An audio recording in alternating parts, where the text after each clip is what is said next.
Imaginez un monde où les Jeux olympiques, les drag queens et les enseignements de Jésus se croisent. À première vue, ces éléments semblent appartenir à des univers totalement différents. Mais que se passe-t-il lorsque nous les analysons à travers le prisme du christianisme? Il était une fois un petit village où les différences étaient célébrées. Chacun apportait sa propre contribution unique à la communauté. Un jour, un voyageur est arrivé, prêchant l'amour et l'acceptation. Il ne discriminait personne, ni les athlètes, ni les artistes, ni ceux qui s'habillaient différemment. Ce voyageur s'appelait Jésus. Qu'est-ce que cela nous enseigne sur l'acceptation et l'amour universel? Pouvons-nous trouver une place dans nos cœurs pour tous, indépendamment de leurs différences? Les Jeux olympiques représentent l'excellence humaine, la discipline et le dépassement de soi. Mais qu'est-ce que le christianisme nous enseigne sur la compétition et la quête de la gloire personnelle? Souvenons-nous des premiers Jeux olympiques en Grèce antique, où les athlètes cherchaient à honorer les dieux par leurs exploits. Ces compétitions étaient imprégnées d'un profond respect pour la divinité, chaque victoire étant vue comme une offrande aux dieux. De même, Paul l'apôtre a utilisé la métaphore de la course pour décrire la vie chrétienne.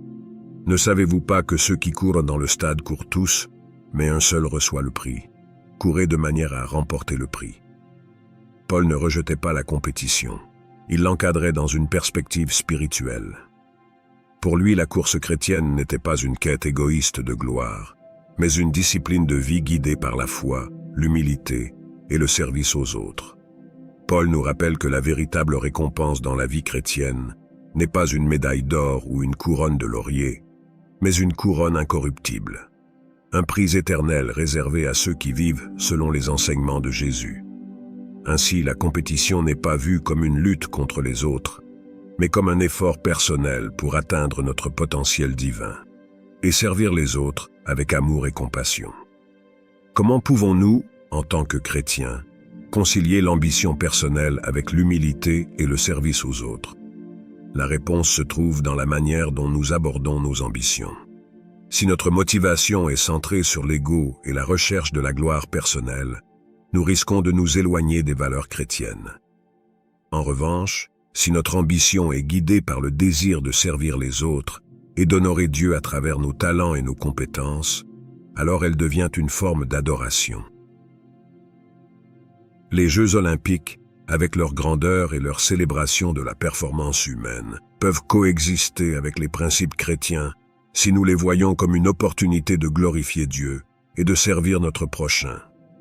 Les athlètes peuvent inspirer des millions de personnes par leur dévouement, leur persévérance et leur esprit sportif, tout en restant humbles et reconnaissants.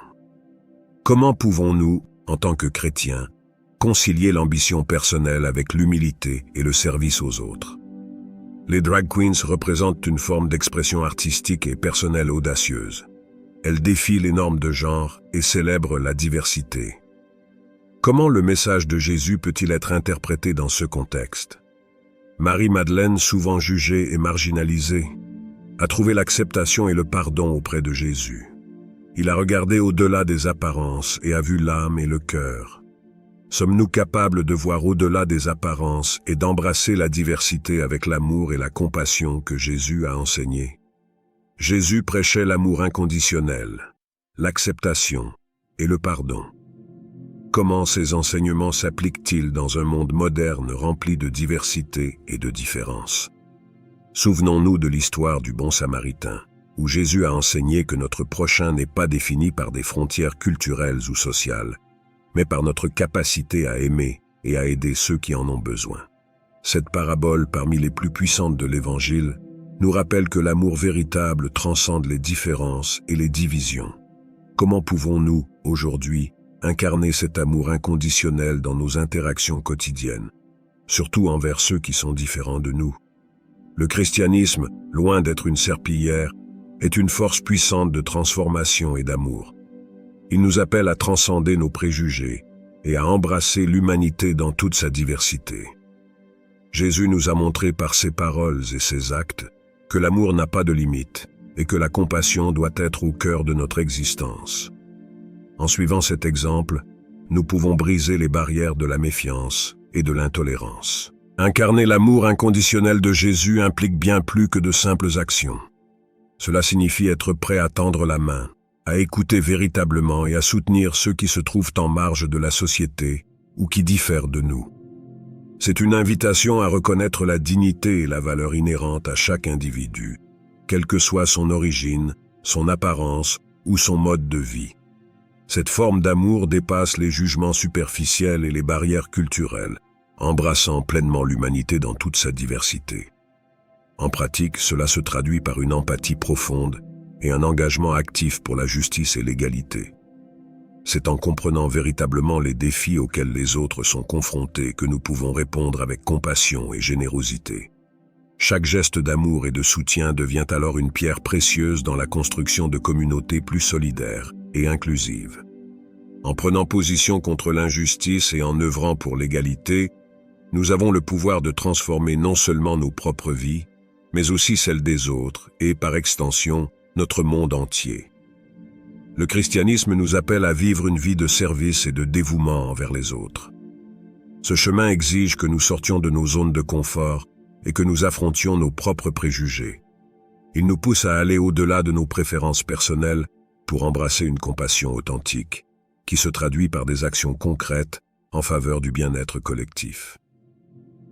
En incarnant ces valeurs, notre foi devient une force vive et dynamique, capable d'initier des changements profonds et durables dans la société. Pour illustrer cette idée, prenons l'exemple d'une histoire souvent racontée pour sa simplicité et sa puissance. Un homme marchait le long d'une plage où des milliers d'étoiles de mer échouées étaient éparpillées. Il prenait le temps de ramasser chaque étoile de mer une à une pour les remettre à l'eau. Un observateur intrigué lui demanda pourquoi il s'efforçait de sauver ces étoiles de mer alors qu'il ne pouvait pas en sauver toutes. L'homme répondit en lançant une étoile de mer dans l'océan. Pour celle-ci, ça fait toute la différence. Ce geste, bien qu'il semble minime face à l'ampleur du problème, montre que chaque acte d'amour et de compassion a une signification profonde et un impact réel. Dans notre monde moderne, qui est à la fois complexe et diversifié, il est crucial de nous demander comment, chacun à notre manière, nous pouvons faire une différence en incarnant les valeurs chrétiennes d'amour, de tolérance et de compassion. Chaque petite action, chaque choix de vivre avec intégrité et bienveillance, contribue à une chaîne de transformation positive. Rappelez-vous que chaque acte d'amour et d'acceptation est un reflet de la lumière divine que nous portons en nous. Soyez cette lumière dans le monde, même dans les moments les plus obscurs, et vous inspirerez les autres à faire de même. Ensemble, nous pouvons transformer notre société en un endroit où les valeurs d'amour et d'inclusion prédominent, créant ainsi un monde plus harmonieux et accueillant pour tous.